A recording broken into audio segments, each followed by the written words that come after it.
Today, we share the step-by-step process I take in my year-end review. This is Gino from Purposefully Inspired, where hearts and minds combine to help you become purposefully inspired. Have you ever wondered, how could I do something better this year than I did the year before? So have I. So many folks make New Year resolutions without understanding what changes are necessary, or worse off, arriving at themes but not really planning the changes that are necessary. I'll say that again. People often arrive at the themes of the change. It's weight loss, it's career growth, it's their love life, but they stop there.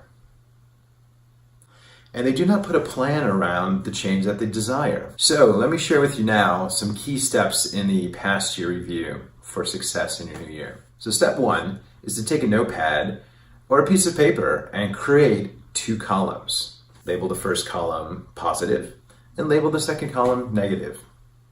Now go through your calendar for the last year and look at each week. So looking at your past year, week by week, jot down the people, the activities, and the commitments that brought you peak positive energy and emotion, and those people, activities, and commitments that brought you peak negative emotions. So we're looking for peak positive and peak negative emotions for that month, and then place them in the appropriate columns that you've designated on your paper.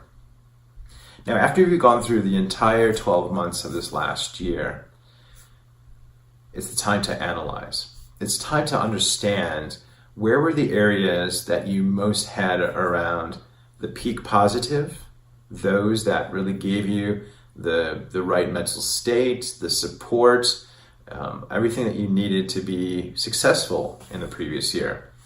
And then take a look at the people, the activities, and the commitments you made that led to negative consequences.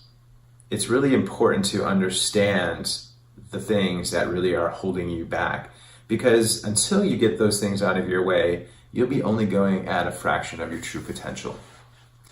So now, step 4 is to plan. Now that you've noted what items produce the most powerful positive effects, it's now time to schedule more positivity into your new year. So make sure you get time on calendar for your friends and schedule events that that will bring positive change in your life, whether that is time with a career coach or a fitness trainer, or time with friends that really bring joy and positivity and support in your life. Make sure those are in calendar, because the last thing you want to do is remove things from your calendar and have a void. Then you tend to fall back into old behaviors and old routines, and oftentimes you let negativity work its way into your schedule. The second part of your plan is to take your negative. So take your second column, and what you're going to do with the second column is you're going to then write a new list of do not do. And make sure that you post it someplace you can see every day, whether it's on your bathroom mirror, or perhaps it's in your car on the dashboard, or perhaps it's sitting on your desk folded neatly so that you can unfold it each morning and take a look at it. Perhaps it's under the keyboard for a little discreetness if it impacts those that are around you. But this is really important that you see this each and every day until it becomes deeply ingrained that these are the things to avoid. And once you've built that habit and that awareness, it will allow you to do more positive things and really to continue to hit on the things that are in your schedule. Now that you've scheduled the positive and you've also noted your do not do list, which includes who and what you will block from your calendar and in response to emails and phone calls.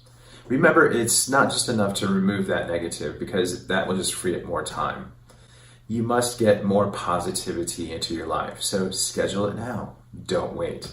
So get ready for a new year, given that you've done your past year review. Didn't take much time. I find it more effective than setting New Year's resolutions that really aren't focused on the direction I should be heading and avoiding the obstacles and the energy vampires and extra efforts in the wrong direction. So I really hope that you found this past year review informative. I hope you find yourself doing the exercise, not only taking notes, but pulling out the negativity and blocking it on your do not do list, putting in and scheduling time with friends, with colleagues, with coaches. Do your best in this new year to use the learnings from the past year review to make it a wonderful new year. So I wish you much success and many blessings in the new year, and certainly hope for prosperity, joy, happiness, and growth. If you haven't already, click the subscribe button, and certainly we want to know how you found your past year review. Was it productive for you to go through this exercise? And what are key things that you found sucked up your time, that went into the negative list, and you found you needed to put on your do not do list? We really appreciate your time. We really hope you enjoy this, and we look forward to sharing more wonderful ideas on Purposefully Inspired.